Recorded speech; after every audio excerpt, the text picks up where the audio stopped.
শুভ সকাল আমার প্রিয় বন্ধুরা। প্রথমেই বলবো বন্ধুরা, একটু আবহাওয়াটার দিকে নজর দিন। দেখুন কত কঠিন আবহাওয়া চলছে। সূর্যের কিরণ প্রচণ্ড কঠিন হয়ে চলছে প্রত্যেক দিন।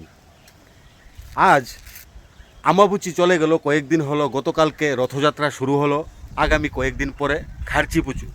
যেই সময়কালে এক সময় দেখতাম খুবই বৃষ্টিপাতের প্রকোপ থাকতো, ঝিরিঝিরি বৃষ্টি সারাদিন ঝরতো, কিন্তু আজকে এই 2025-এর যেই বর্ষাকালের ওয়েদারটা আমাদের এখানে দেখা যাচ্ছে, সেটা খুবই কঠিন দেখা যাচ্ছে। এটার একমাত্র কারণ হলো আমাদের বনজ সম্পদ দিন দিন কমে আসছে।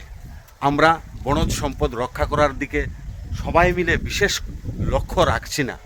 তাই বন্ধুরা, আমি বলবো আমাদের যে পরবর্তী প্রজন্ম, তাদেরকে একটা ভালো পরিবেশ উপহার দিতে গেলে আমাদের প্রত্যেককে গাছ লাগানোর দিকে সমানভাবে উদ্যোগ নিতে হবে এবং বিশেষ গুরুত্ব রাখতে হবে গাছগাছরা লাগানোর দিকে। তবেই আগামী দিন আমাদের পরবর্তী প্রজন্ম একটা সুন্দর পরিবেশ পাবে।